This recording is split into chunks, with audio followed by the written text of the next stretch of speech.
Assalamualaikum warahmatullahi wabarakatuh. Hai adik-adik pejuang UTBK, kembali lagi dengan kakak di Lisvika Channel. Nah, pada video kali ini kakak akan berbagi ilmu kepada adik-adik semua tentang aturan penulisan kata ilmiah, kemudian kalimat argumen dan kalimat opini.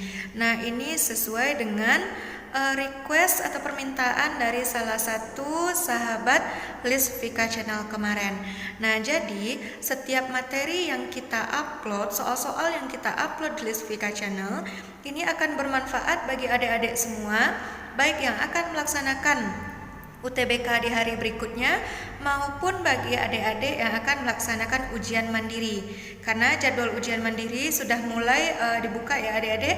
Nah, jadi jangan ketinggalan informasi dari Lisvika Channel dan tonton videonya sampai habis ya. Nah, langsung saja kita masuk ke poin yang pertama. Nah, di sini kakak akan membahaskan tentang tata nama ilmiah terlebih dahulu. Sebelumnya kakak ingin memberikan pengenalan secara umum kepada adik-adik semua tentang tata nama ilmiah. Nah, tata nama ilmiah itu memiliki nama lain atau penyebutan lain. Nah, itu boleh juga adik-adik sebut dengan istilah binomial nomenklatur. Itu sama saja ya. Nah, tata nama ilmiah atau binomial nomenklatur itu diperkenalkan oleh seorang ahli yaitu Carolus Linnaeus. Mungkin adik-adik semua familiar dengan sebutan Bapak Linnaeus, itu juga boleh ya. Nah, sekarang baru kita masuk ke bagaimana aturan penulisan tata nama ilmiah yang benar. Nah, di sini adik-adik harus memperhatikan bagaimana aturan penulisan tata nama ilmiah yang benar. Nah, karena ini masih banyak dari adik-adik semua mungkin yang belum tahu atau justru belum paham sama sekali tentang tata nama ilmiah. Nah, oleh karena itu kita harus lihat aturan yang sudah ditetapkan. Yang pertama, untuk tata nama ilmiah dia harus menggunakan bahasa Latin, di mana bahasa Latin itu nanti dia akan berlaku secara internasional. Kemudian yang ketiga, dia minimal terdiri dari 2 suku kata. Nah, mungkin ini jadi pertanyaan bagi adik-adik. Ada kalanya di soal itu hanya 1 suku kata saja, gimana Kak? Nah, sekarang boleh nggak 1 suku kata? Boleh-boleh saja. Nah, cuma adik-adik harus memperhatikan bagaimana penulisannya. Nah, jadi penulisannya itu boleh adik-adik garis bawah. Kalau adik-adik memilih untuk menggaris bawah, jika dia terdiri dari 2 atau 3 suku kata, nah penggaris bawahnya tidak boleh disambung, tapi per kata. Nah, penggaris bawahnya hanya per kata. Atau boleh juga dicetak miring atau dicetak tebal. Tapi hanya salah satu aja ya. Kalau udah di garis bawah, jangan dicetak miring atau cetak tebal lagi. Kemudian aturan berikutnya, hanya huruf pertama, kata pertama yang ditulis kapital. Kecuali di paling belakang itu menambahkan nama penemu atau daerah tempat ditemukannya suatu objek, baru kita menggunakan huruf kapital kembali. Tapi jika tidak ada penambahan, maka hanya huruf pertama, kata pertama saja yang ditulis huruf kapital. Nah, biar adik-adik paham, di sini kakak sajikan contoh itu misalnya aloe vera. Nah, itu hanya huruf A saja yang kakak tulis huruf kapital dan penulisannya cukup dimiringkan. Kakak di sini pilihnya dimiringkan. Nah, untuk lebih jelasnya, biar adik-adik lebih paham tentang tata nama ilmiah, di sini kakak berikan contoh beberapa penulisannya. Nah, kita lihat di sini ada 2 kolom, ada kolom benar dan salah. Nah, adik perhatikan, untuk baris yang pertama itu aloe veranya kakak tulis benar. Nah, sebelah kanannya salah. Nah, yang salah ini yang mana? Nah, kalau yang benar, ini penulisannya hanya huruf A saja yang ditulis huruf besar, sedangkan di sebelah kanan huruf A-nya besar, V-nya juga besar, makanya dia salah. Kemudian di poin yang kedua, di sini aloe vera, ini kakak garis bawah, di sini juga garis bawah, hanya saja di sini dia garis bawahnya disambung. Itu salah ya. Yang benar itu dia per suku kata. Kemudian yang ketiga, aloe veranya kakak cetak tebal dan hanya huruf A saja yang ditulis kapital. Nah, itu benar. Nah, kalau yang sebelah kanan itu salah semua. Kenapa? Aloe vera, oke, penulisan A-nya benar.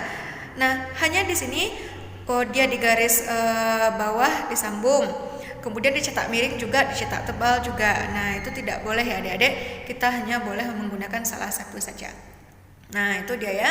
Semoga adik-adik bisa memahami penulisan tata nama ilmiah yang benar.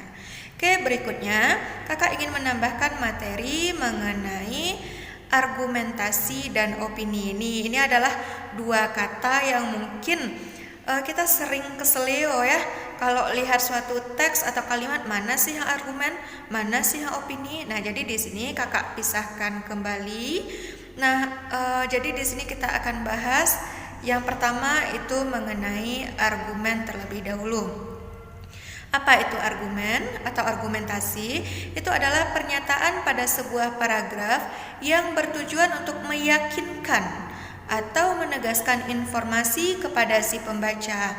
Biasanya dia berupa penjelasan, pembuktian, fakta-fakta, bahkan itu ada yang memberikan pernyataan dari para ahli. Nah, tujuannya untuk meyakinkan dan menegaskan kepada si pembaca. Nah, itu kalau dia argumen. Nah, di sini kata kunci untuk argumen salah satunya dia juga berisikan fakta-fakta. Gimana dengan opini? Kalau opini itu adalah pendapat, ide, atau pikiran terhadap suatu informasi yang belum pasti kebenarannya. Nah, di sini dia belum bisa dipastikan kebenarannya. Nah, untuk lebih jelasnya kita uraikan satu persatu. Kita lihat dulu ciri kalimat argumentasi itu seperti apa. Nah, ciri yang pertama untuk kalimat argumentasi, nah dia berisikan pandangan dan keyakinan seorang penulis terhadap permasalahan. Nah, jadi itu pandangan dan keyakinan dari seorang penulis ya. Kemudian yang kedua, biasanya pandangan itu dia memiliki data faktual yang dipakai untuk membuat pembaca itu yakin. Nah, itulah data-data atau fakta-fakta tertentu yang ditambahkan. Tujuannya untuk meyakinkan si pembaca. Kemudian, ciri yang ketiga, dia menjelaskan sebuah permasalahan dengan menggunakan cara analisa. Kemudian, ciri kalimat argumentasi yang terakhir, biasanya dia diakhiri dengan kesimpulan. Maksud kesimpulan di sini adalah seperti pendapat yang luas, pendapat dari berbagai kalangan yang luas, bukan hanya sekedar penegasan kembali dari topik utama. Nah, itu ciri dari kalimat argumentasi ya. Nah, mungkin di sini langsung kita lihat contohnya. Contoh kalimat argumentasi, misalnya yang pertama, sebagian ulama memfatwakan haram merokok. Nah, di situ ada kata memfatwakan. Memfatwakan berarti itu kan ada kalimat fakta di situ bahwa memang ada fatwa-fatwa yang memang sudah dijelaskan oleh sebagian ulama kenapa merokok itu diharamkan. Nah, itu penegasannya. Kemudian untuk contoh kalimat argumentasi yang kedua, misalnya di sini oseng kangkung bisa menyebabkan orang mengantuk. Nah, kata bisa itu menyatakan bahwa ini sudah dilakukan penelitian secara ilmiah dan terbukti bahwa oseng kangkung itu menyebabkan seseorang akan mengantuk. Nah, itu dia ya. Sekarang coba kita lihat untuk bagian opini. Ciri kalimat opini itu yang pertama, dia tidak dapat dibuktikan kebenarannya. Yang kedua, dia tidak memiliki narasumber karena itu merupakan pendapat dari perorangan ya atau kelompok. Kemudian yang ketiga, dia berisi pendapat tentang peristiwa yang terjadi. Yang keempat, dia merupakan pendapat atau pemikiran seseorang maupun kelompok. Kemudian berikutnya, biasanya dia menunjukkan peristiwa yang belum pasti terjadi. Nah, ciri berikutnya, dia bersifat subjektif dan biasanya disertai dengan pendapat, saran, dan uraian yang menjelaskan. Kemudian, ciri yang terakhir untuk kalimat opini biasanya ditandai dengan penggunaan kata. Katanya di sini bisa jadi, sepertinya, mungkin, seharusnya, sebaiknya. Nah, ini kata-kata ini adalah penegasan bahwa suatu kalimat itu dinyatakan bahwa dia adalah kalimat opini. Nah, biar adik-adik lebih paham, kita lihat contoh lagi. Contoh kalimat opini di sini adalah sepertinya nanti sore akan turun hujan deras yang disertai dengan angin kencang. Maaf, itu penulisnya harusnya angin kencang ya. Nah, di sini ada kata sepertinya. Sepertinya itu kan belum pasti terjadi ya. Nah, itu adalah penegasan terhadap kalimat opini. Oke, adik-adik, sekian dulu pembahasan kita di video kali ini. Terima kasih untuk adik-adik yang selalu setia mengikuti channel kita. Jangan lupa bagi adik-adik yang belum subscribe, silakan di subscribe dulu Lisvika Channel, kemudian like, komen, dan aktifkan lonceng notifikasinya agar adik-adik tidak ketinggalan setiap update video terbaru dari kita. Nah, selamat melaksanakan ujian UTBK dan ujian mandiri bagi adik-adik semua. Terus semangat, jaga kesehatan. Pastikan adik-adik memiliki 1 kursi di PTN ya. Oke, assalamualaikum warahmatullahi wabarakatuh.